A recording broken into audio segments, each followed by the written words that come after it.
우리가 함께 볼 말씀은 사무엘하 6장 1절에서 5절 말씀입니다. 다윗이 이스라엘에서 뽑은 무리 3만 명을 다시 모으고 다윗이 일어나 자기와 함께 있는 모든 사람과 더불어 바알레 유다로 가서 거기서 하나님의 궤를 메어 오려 하니 그 궤는 그룹들 사이에 좌정하신 만군의 여호와의 이름으로 불리는 것이라. 그들이 하나님의 궤를 새 수레에 싣고 산에 있는 아비나답의 집에서 나오는데 아비나답의 아들 우사와 아효가 그 새 수레를 모니라.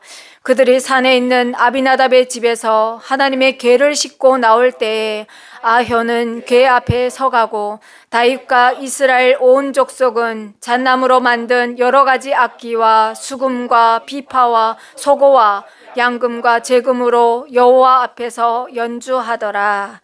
아멘. 네, 오늘은 하나님의 전을 향한 열심이라는 제아의 말씀으로 은혜 자리로 나갑니다. 자, 다윗이 통일 왕국의 제2대 왕이 됐습니다. 그의 나이가 몇 살인가 하고 봤더니 30세에 이스라엘의 왕으로 올랐습니다. 그래서 보니까 헤브론에서 7년 6개월을 유다의 왕으로 있고, 그리고 예루살렘에서 33년 동안 온 이스라엘을 다스리는 이스라엘 제2대 왕이 됐습니다. 다윗의 생애는 길지 않습니다. 30세에 올라서 40년을 통치했거든요. 그러면 70에 다윗이 하나님 곁으로 간 거잖아요. 길지 않은 그 다윗의 생애를 통해서 하나님께서 우리에게 하시는 말씀이 있다는 거죠. 자, 왕이 된 다윗, 그가 무엇을 하기 원했을까요?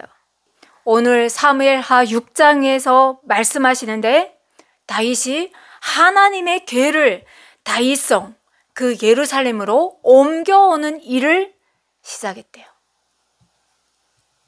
하나님의 언약궤입니다. 하나님의 언약궤. 사무엘상 6장에서 보면 그 엘리 제사장이 있을 그 당시에 언약궤를 빼앗기지 않아요. 어디에 빼앗깁니까?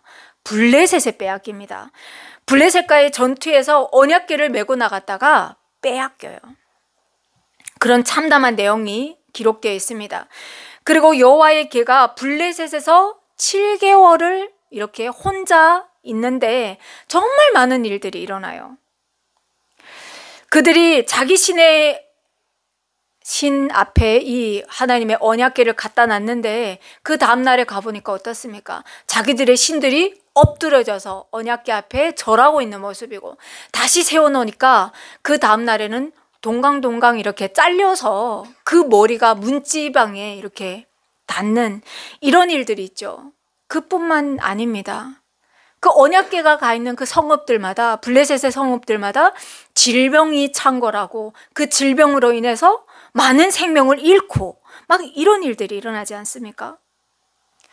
결국 그들이 이 언약궤를 두지 못하겠다. 이스라엘에 다시 돌려보내야겠다. 그래서 새끼를 낳은 암소, 아직 멍에를 한 번도 메어보지 않은 그 암소에게 멍에를 씌우고, 그리고 뭘 보냅니까?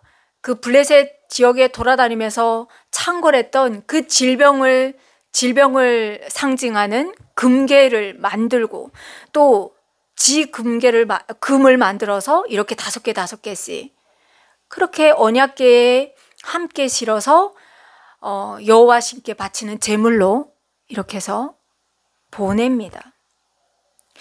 그래서 이 언약궤가 제사장들이 살고 있는 그 제사장들의 성읍인 벳세메스로 언약궤가 돌아오는데, 제사장의 성읍이에요.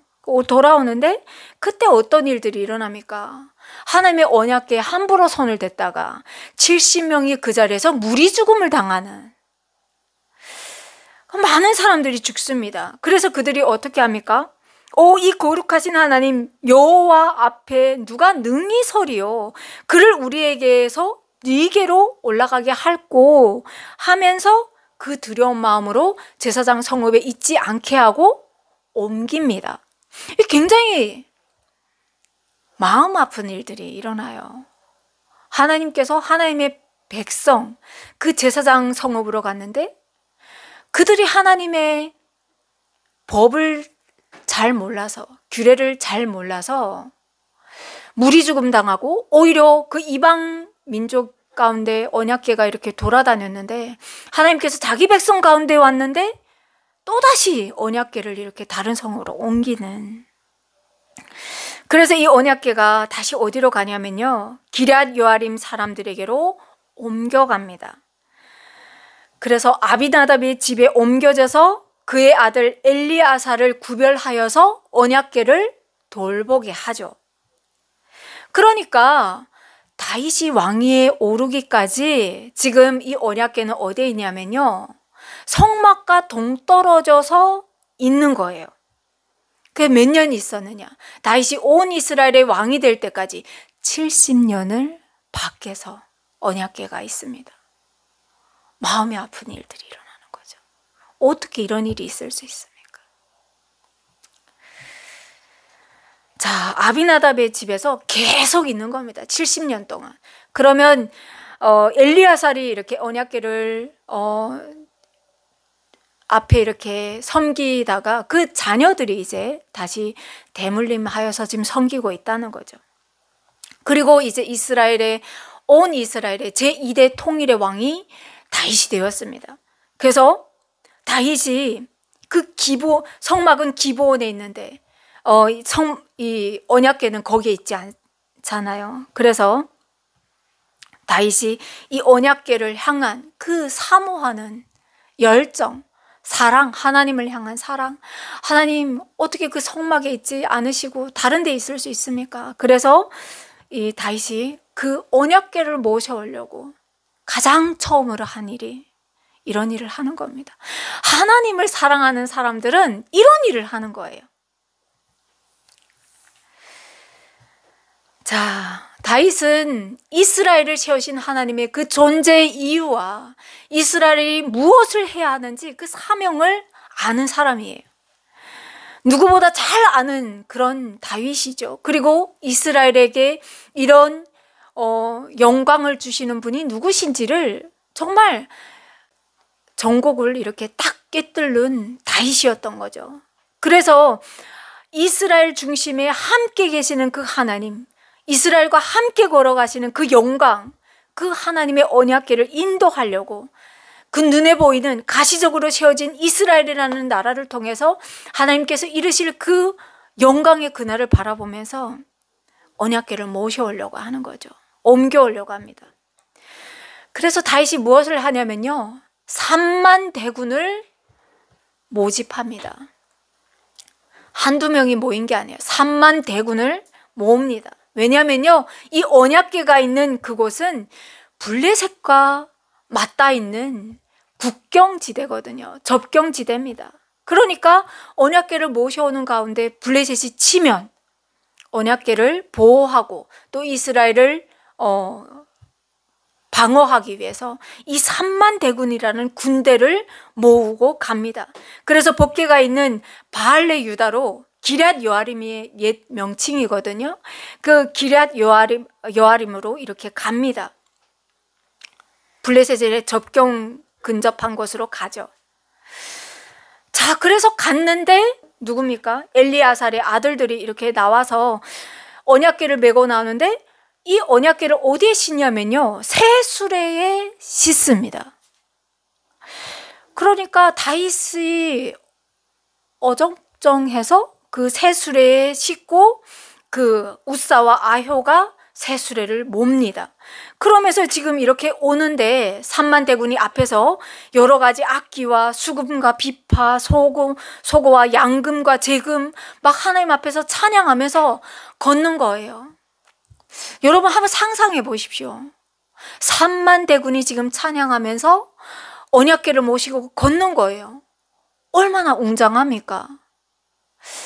저는 아직 광화문에서 그 행사할 때 있지 않습니까? 그 왕궁이 이렇게 걸어가는 그거를 이렇게 연상해봐도 웅장하지 않습니까? 많은 사람들이 뒤따르면서 아, 우리가 그때 이랬구나 하면서 함께 걷는 그 모습을 상상만 해도 대단한데, 이 3만 대군이 언약궤 앞에서 찬양하면서 걷는 그 모습 얼마나 웅장하고 화려했겠습니까? 정말 사람의 마음으로 생각하면 뭉클하고 와, 대단하다, 은혜가 정말 충만하구나 라는 것이 묵상되는 그런 행진이었다는 거예요. 그런데 이런 웅장한 대열 속에서 갑자기 한 사건이 일어나는 거예요. 나곤의 타작마당에 이르는데 소가 갑자기 막 제멋대로 날뛰는 거예요. 그러니까 아비나답의 아들 우사가 언약궤가 흔들리지 말라고 그 언약궤 손을 댑니다. 그랬더니 오늘 말씀을 보니까 여호와께서 진노하셨대요. 여호와께서 진노하시면서 어떻게 하냐면요, 우사가 잘못함으로 말미암아 진노하사 그를 그곳에서 치셨대요. 갑자기 새 수레를 몰고 있던 우사가 하나님의 진노를, 하나님의 징계를 받아가지고 언약궤 앞에서 죽는 거예요. 아니, 어떻게 이런 일이 일어납니까? 갑자기 은혜로 풍성해서 막 감사가 넘치는 그 대열에서 갑자기 이게 무슨 일이지? 이런 황망한 일이 어디 있습니까? 이런 황당한 일이 어디 있습니까? 슬퍼해야 돼요. 어떻게 해야 됩니까? 여러분, 어떻게 해야 됩니까? 그런데 여러분, 이상하지 않습니까? 아니, 소가 갑자기 뛰어서 우사가 언약궤를 만졌는데 그로 말미암아 하나님이 치셨대요. 아니, 그러면 이 소가 뛰는데 언약궤가 흔들릴까 봐 우사가 손을 대는데 그럼 손을 대지 말아야 할까요? 정말 아이러니한, 사람의 시선으로 보면 도저히 해석이 안 되는, 슬퍼할 수도 없고 괴로워할 수도 없는 이런 일이 지금 일어났습니다. 당황스럽죠? 당황스럽죠? 하나님께서 이 사건을 우리에게 보여주시면서 하시는 말씀이 있습니다. 그 말씀이 뭐냐면요, 사람의 눈에 보이는 대로 보고 사람의 생각에 이끌리는 대로, 그 마음에 이끌리는 대로 사고하고 움직이지 말아라. 그러면 무슨 말이냐? 하나님의 방법대로 하래요. 왜냐면요, 사람이 생각하기에 아무리 선하고 아름답고 그리고 완벽하다고 해도 하나님의 뜻대로 안 하면 이게 죄래요. 그럼 우사는 뭐냐? 그동안 하나님 앞에 그렇게 언약궤를 섬기면서 잘했다 할지라도 하나님의 방법을 몰라가지고 징계를 입은 거예요. 예수님께서 십자가를 지신다고 말씀하실 때 베드로가 뭐라고 합니까? 그런 일이 결단코 없습니다 라고 했을 때 하나님께서 그 자리에서 축복과 함께 저주를 내리십니다. 사탄아, 내 뒤로 물러나라. 하나님의 일을 방해하는 그 모든 것들은 죄인 거예요. 죄. 우리가 정말 여기에서 다시 한번 생각해야 됩니다. 우리가 늘 그런 말 하지 않습니까? 하나님 앞에 와서 우리는 죄인이니까 회개하고 다시 한번 살면 된다. 아니에요. 죄라는 걸 깨닫게 하셨으면 결단코 잘라내야 됩니다. 그걸 다시 하나님 앞에서 용서해 주실 거야 하면서 반복하는 것은 하나님께서 죄래요. 하면 안 된대요.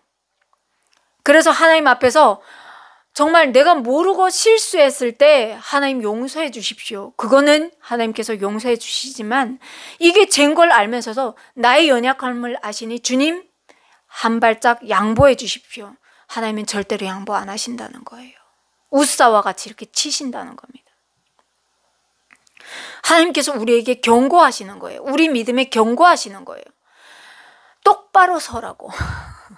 안 그러면 하나님의 백성됨을 잃어버린다고, 천국에 못 들어간다고 얘기하십니다. 우리 천국에 가려고, 이 땅에서부터 천국의 삶을 살려고 오늘도 날씨 좋지만 모든 걸 다 내려놓고 하나님 앞에 와서 예배드리지 않습니까?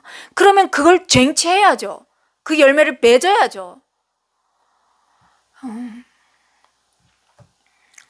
하나님의 방법대로 믿고 있는지 우리가 회개해야 된다는 거죠. 하나님은 공의의 하나님이십니다. 하나님은 죄를 짓는 사람에게 결코 죄가 없다 하시면서 하나님의 백성 삼아주지 않으신다는 거죠. 심지어 하나님은 이 죄를 끊어내시기 위해서 아들을 십자가에 못 박으시잖아요. 공의의 하나님이시기 때문에, 하나님의 법을 집행하시는 분이시기 때문에 하나님은 죄를 없다 안 하신다는 거예요. 이걸 우리가 심각하게 받아들여야 됩니다. 그리고 또한 이 두려운 마음을 안고 내 주변에 안 믿는 사람들이 있다고 하면 전해야 하는 그 사명이 있는 줄 믿습니다. 자, 이 땅에 구원자로 오신 예수 그리스도께서도 이 땅 가운데 오셔가지고 수많은 표적과 이적과 기사를 행하시면서 사셨습니다. 그런데 예수님도 자신의 의와 자신의 이름을 위해서 살지 않으셨습니다.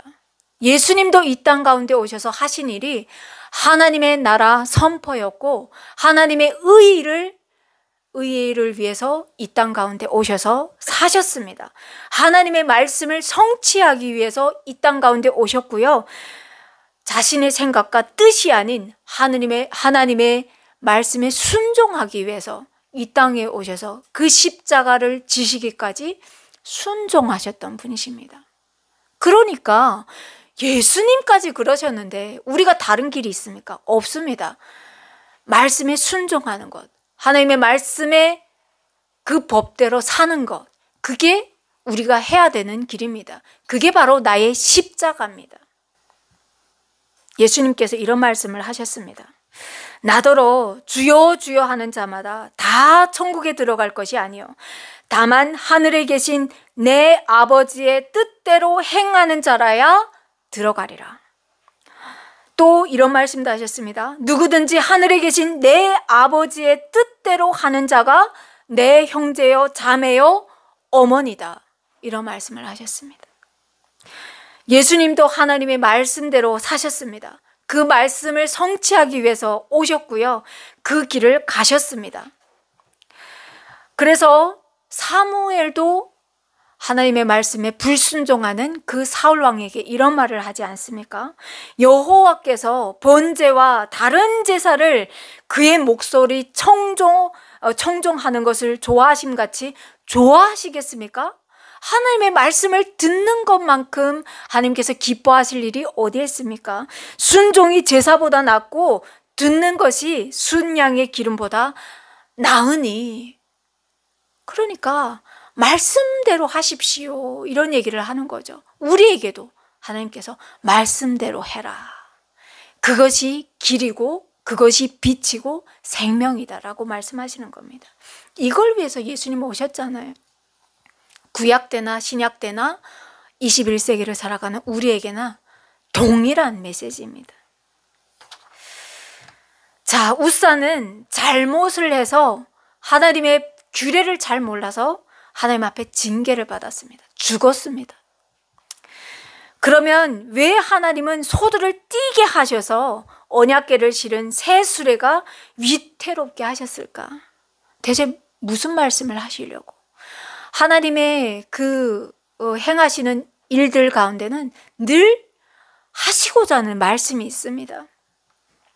여기에는 말씀하시는 다윗에게도 말씀하시고 거기에 참여한 3만 대군에게도 말씀하시고 이미 죽었지만 웃사와 그 아효에게도 하나님께서 하시고자 하시는 말씀이 있었습니다. 근본적인 문제가 있었어요. 그건 뭐냐면요, 하나님께서 언약궤를 옮기실 때 제정해 주신 법이 있습니다. 그 법이 뭐냐면요, 사람의 마음대로 하지 마, 사람의 눈에 보기 좋은 대로 하지 마, 하나님께서 가르쳐 주신 그 법대로 해. 그것이 설령 사람들이 보기에 아직도 세련되지 못하고 고리타분하고 정말 엉성하더라도 하나님께서 가르쳐 주신 대로 해. 이 말씀을 하십니다. 그러면 무슨 말씀일까요? 민수기 3장 31절에 보면 하나님의 궤를 옮길 때 궤를 옮기는 일은 일반 사람이 할 수 없습니다. 레위 족속과 제사장들만에게만 허락된 일입니다. 그리고 레위인 중에서도 특별히 고핫 자손들에게만 허락된 일이 바로 이 언약궤를 옮기는 일이었습니다. 그리고 고핫 자손들은 그냥 새 수레에 옮기는 것이 아니라 어깨에 메고 운반하게 되어 있습니다. 그러니까 이게 잘못돼도 한참 잘못된 거죠. 하나님을 경외한다는 것은 하나님을 사랑하고 두렵고 떨리는 마음으로 서는 것도 있지만 하나님의 법을 잘 아는 겁니다. 그게 하나님을 경외하는 겁니다.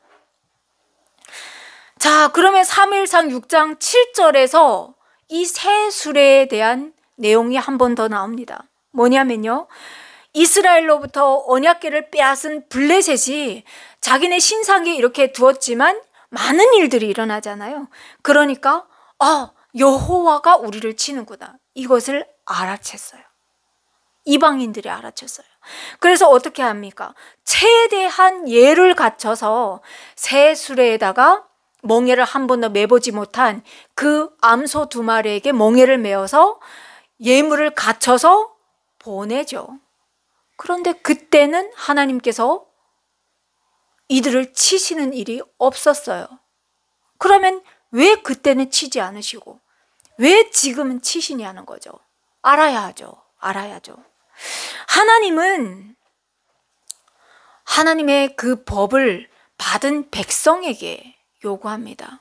오늘날도 하나님께서 택정하신 그리스도인들이 하나님의 말씀대로 못 살 때 그 그리스도인들에게 책임을 묻습니다. 그래서 더 많이 아는 자에게 더 크게 묻는다고 말씀하시지 않아요? 그것처럼 이들은 이방인으로서 아무것도 몰라요. 하나님의 법이 무엇인지 그들이 아마 알았다고 하면 그들도 레위인들을 모셔다가 메고 가게 했겠죠. 그쵸? 죽을 일을 하지 않겠죠. 그래서 하나님께서 보여주시는 거예요. 내가 말씀을 줬잖아. 내가 하나님의 법을 줬잖아. 그런데 너희들은 왜 그 법대로 안 해? 그래서 웃사가 죽은 거예요. 그리고 하나님께서 말씀하시잖아요. 소돔과 고모라를 치실 때도 아브라함에게도 말씀하시잖아요. 그 땅에 지금 롯이 있는데 하나님 의인 10명 있어도 치시겠습니까? 그럴 때 하나님께서 뭐라고 하십니까? 아니야, 의인 10명이 있다고 하면 안 죽일, 그 소돔과 고모라를 멸하지 않을 거야. 그러면 여러분, 이 세상이 심판받는 것은 누구의 책임입니까? 그리스도인들의 책임입니다. 한 사람이라도 하나님 앞에 온전히 선다고 하면 하나님께서는 더 많은 영혼들이 하나님 앞에 구원받을 때까지 기다리시는 거예요. 웃사가 죽은 거는 하나님의 법을 받은 선택받은 이스라엘이 성민으로 살아갈 그들의 사명대로 그들이 안 살았기 때문에 지금 죽는 겁니다. 두렵지 않습니까? 웃사와 같은 그 책임이 우리에게 있다니까요. 다윗의 성품을 우리가 볼 때 다윗은 하나님을 늘 앙망하던 사람입니다. 그런데 다윗이 웃사가 죽으니까 어떻게 하냐면요, 분노를 표출합니다. 분노를. 이 분노는요, 하나님을 향한 분노가 아니에요. 웃사를 향한 분노였고 자기 자신을 향한 분노였습니다. 내가 하나님을 향한 그 사랑이 이렇게 한결같았는데 내가 하나님의 그 법을 온전히 제대로 깨닫지 못해서 이런 참담한 일이 벌어졌구나. 내가 하나님의 말씀대로 그 리더로서 고집하면서 내밀었어야 되는데 내가 그거를 잘 못했구나. 블레셋과의 전쟁만 생각했지 이 언약궤를 메고 오는 그 심중한 일에 내가 최선을 다 못했구나. 그거에 대해서 다윗이 분노합니다. 분노해서 자신의 우매함에 분노하면서, 그러면서 다윗이 하나님 앞에 기도하는데 뭐라고 합니까? 그날에 다윗이 여호와를 두려워하여 이르되 여호와의 궤가 어찌 내게로 오랴. 그래서 다윗이 이 법궤를 운반하는 것을 멈춥니다. 멈추고 어떻게 합니까? 오벳 에돔의 집에 두고 예루살렘으로 돌아옵니다. 그런데 성경에 보면 이 오벳 에돔 사람을 가드 사람, 블레셋 가드 지역에 있는 사람이라고 나옵니다. 그러면 여러분 신기하잖아요. 어떻게 언약궤를 그 이방인의 집에 두고 올 수가 있습니까? 아니잖아요. 그래서 보니까 약속의 땅을 성취하는 내용을 담은 여호수아서를 잠깐 보면요, 레위인들이 받은 성읍이 나오는데 거기에 보면 그 가드라는 곳은 단지파가 받은 그 약속의 땅입니다. 거기에 가드 림몬이라는 곳이 있는데 그곳이라고 학자들이 많이 봐요. 그러니까 오벳에돔이 여기에서 태어나고 자랐다고 하면 어떻습니까? 이 오벳에돔은 가드 사람인 동시에 레위인인 거예요. 레위인. 그래서 역대상에 보면 후에 이 오벳에돔이 예루살렘 성문을 지키는 문지기로 일을 합니다.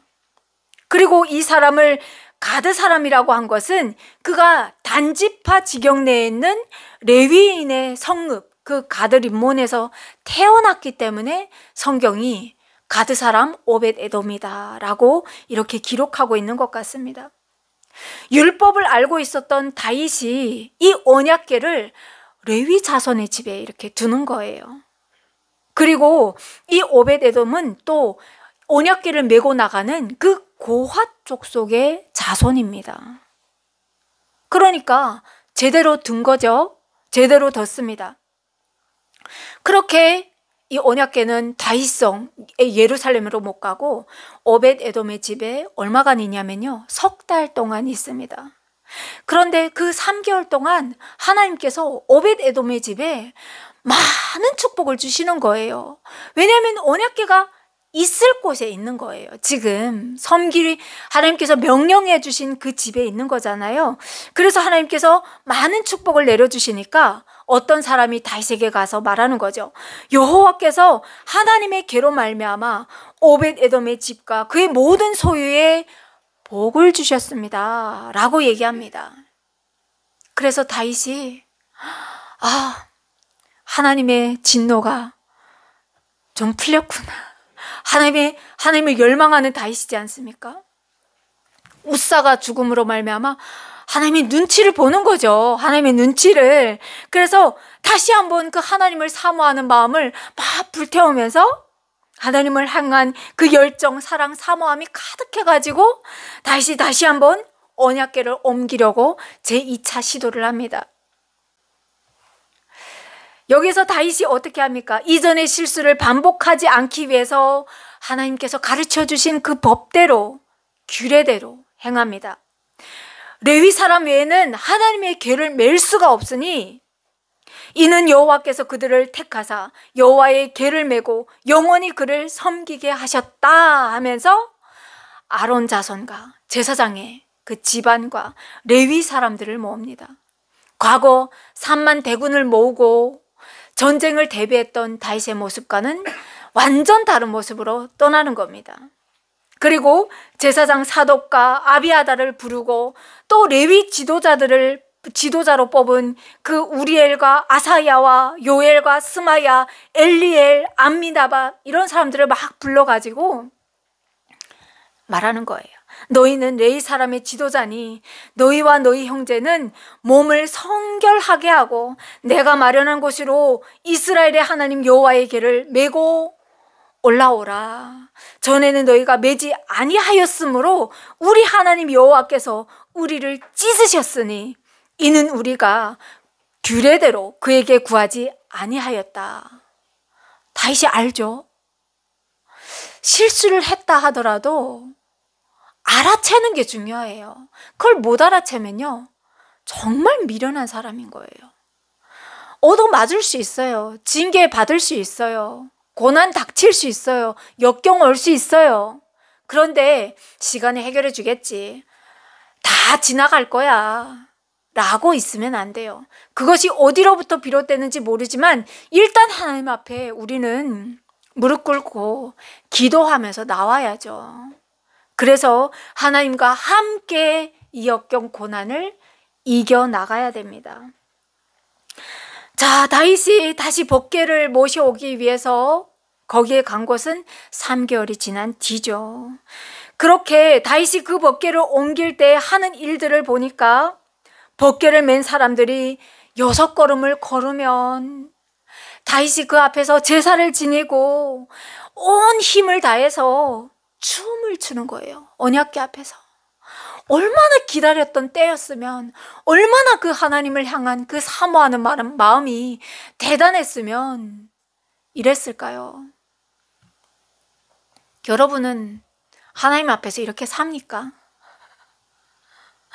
날마다 하나님 앞에서 내 호흡을 주관하신 하나님 앞에 감사하면서 막 얼씨구 하면서 춤을 추면서 하나님 오늘도 이 하루를 하나님 주장해 주시고 주관해 주시고 인도해 주세요 하면서 막 다윗과 같이 춤을 추면서 말씀 구절 막 하나님 앞에 올려드리면서 주여 하면서 기도하면서 그 하루를 누립니까? 다윗을 보여주시면서 이렇게 살래요. 이렇게 하나님 나는 연약합니다. 이것까지는 부족하다는 거예요. 일단 시도부터 하면서 하나님 앞에 내 연약함을 고백하라는 거죠.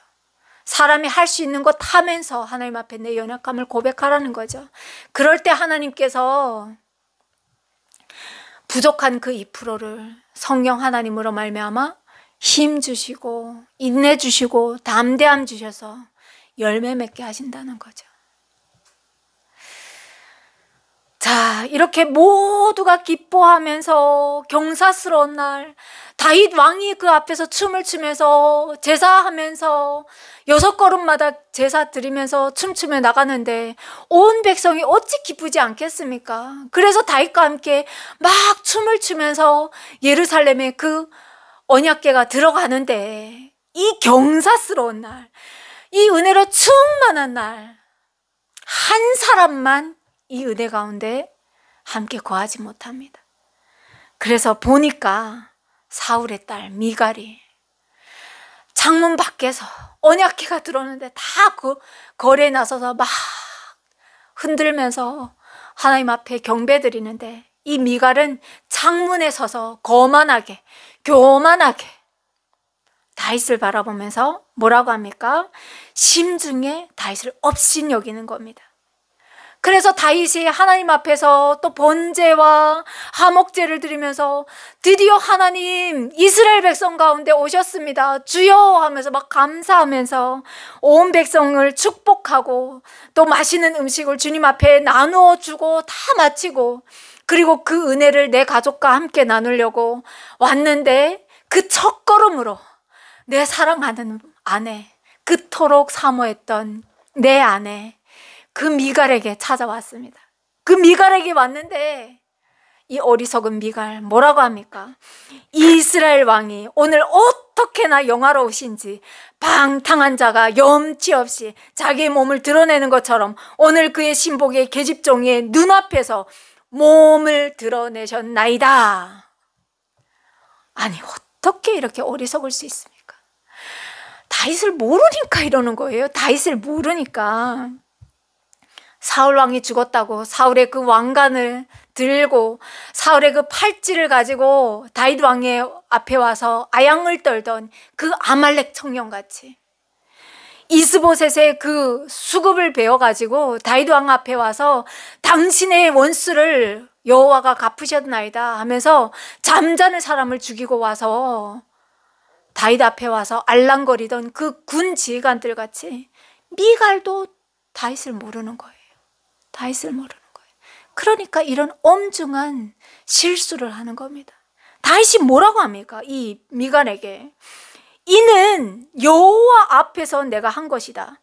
그가 내 아버지와 그의 온 집을 버리시고 나를 택하여 주시고 나를 여호와의 백성 이스라엘의 주권자로 삼으셨는데 내가 어떻게 기뻐하지 않겠어? 미갈이 다윗한테 함부로 하니까 다윗이 분노하면서 얘기를 합니다. 그러면서 뭐라고 합니까?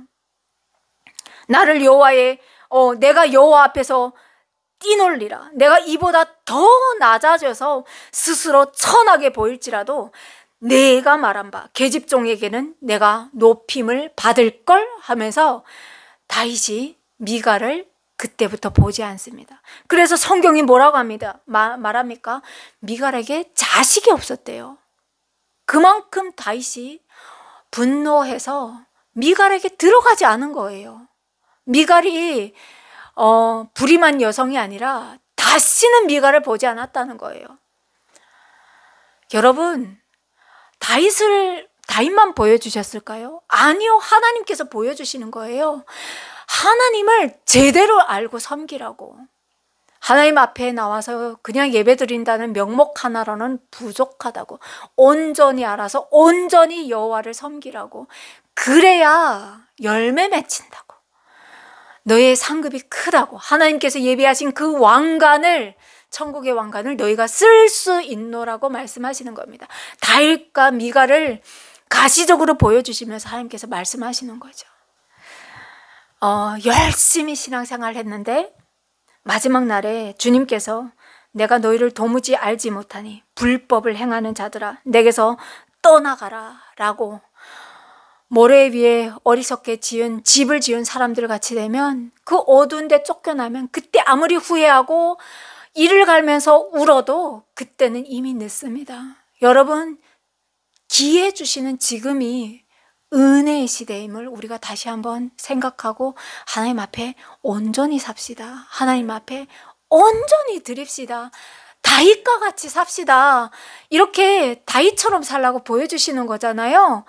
그냥 허황 세월 보내지 마시고 하나님 앞에 온전히, 우린 딴 데 못 가요. 하늘 땅 아래 사는 이상 하나님을 피해서 도망갈 수 없습니다. 그건 왜냐면요, 내가 하나님을 선택한 것이 아니라 하나님이 우리를 택정하셨기 때문에 도망 못 갑니다.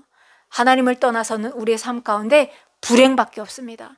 그러니까 온전히 살아서 천국의 그 면류관을 다 쟁취하는 저와 여러분 되시기를 간절히 소망합니다. 하나님 감사합니다.